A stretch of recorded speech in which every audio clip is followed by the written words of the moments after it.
Hi friends, இன்றைக்கி நம்ம swag with சரா சேனலில் பார்க்க போகிறது அரிசி பருப்பு சாதம். வாங்க வீடியோக்குள்ளே போகலாம். இன்றைக்கி நாம் அரிசி பருப்பு சாதம் செய்ய போகிறோம்.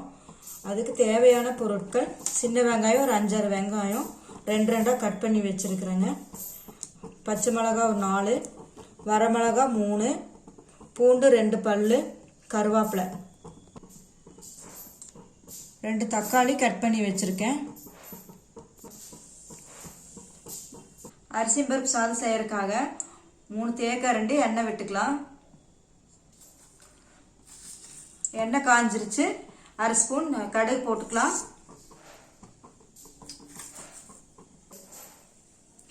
1/2 ஸ்பூன் ஜீரகம் போட்டுக்குங்க.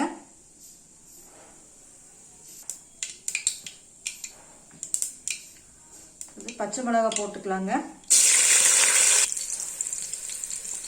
வெங்காயம், பூண்டு, வரமிளகாய், கருவேப்பிலை எல்லாம் சேர்த்து தாளித்து விட்டுக்கலாங்க.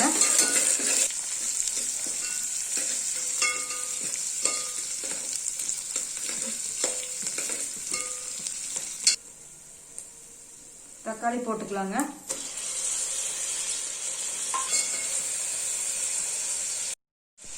இது கூட 1/2 ஸ்பூன் மிளகாய் தூள் போட்டுக்கலாம்.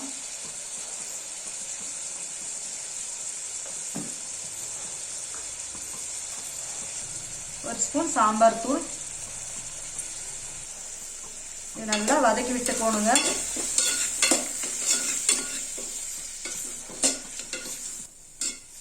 தக்காளி கொஞ்சம் அந்த எண்ணெயிலே வேகட்டும். மூடி வச்சுக்கலாம்.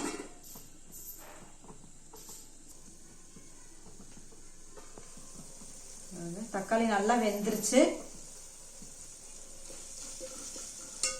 நல்லா இந்த மாதிரி வெந்துடணும். இப்போ இதில் தண்ணி சேர்த்துக்கலாம். நான் 2 டம்ளர் அரிசி போட்டிருக்கிறேங்க. 1 டம்ளருக்கு 2.5 டம்ளர் தண்ணி, 2 டம்ளருக்கு 5 டம்ளர் ஊற்றிக்கலாம்.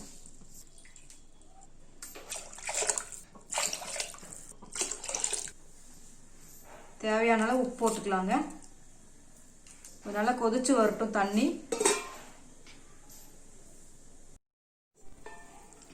பாருங்க, கொதி நல்லா வந்துருச்சு. அரிசி பருப்பி சேர்த்துக்கலாம். இப்போ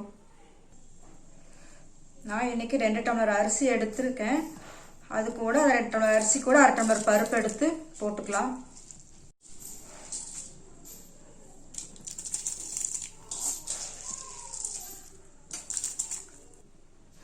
அரிசி சேர்த்தாச்சு. 1/4 டீஸ்பூன் மஞ்சள் சேர்த்துக்கலாம்.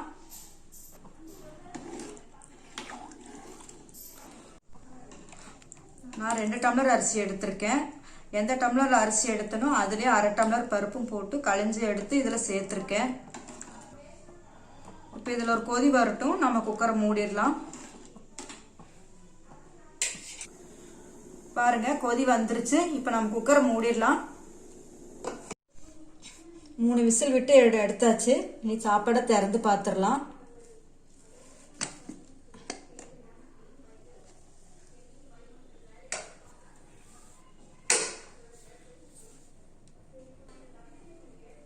என்ன சொல் ரெடி ஆயிடுச்சு. அடையிலேருந்து நல்லா கிளறிக்கலாம். இதில் 2 ஸ்பூன் நெய் விட்டு சாப்பிட்டா நல்லா இருக்குங்க. உங்களுக்கு இந்த வீடியோ பிடிச்சிருந்தா லைக் பண்ணுங்கள், ஷேர் பண்ணுங்கள், மறக்காமல் சப்ஸ்கிரைப் பண்ணுங்கள். தேங்க்யூ.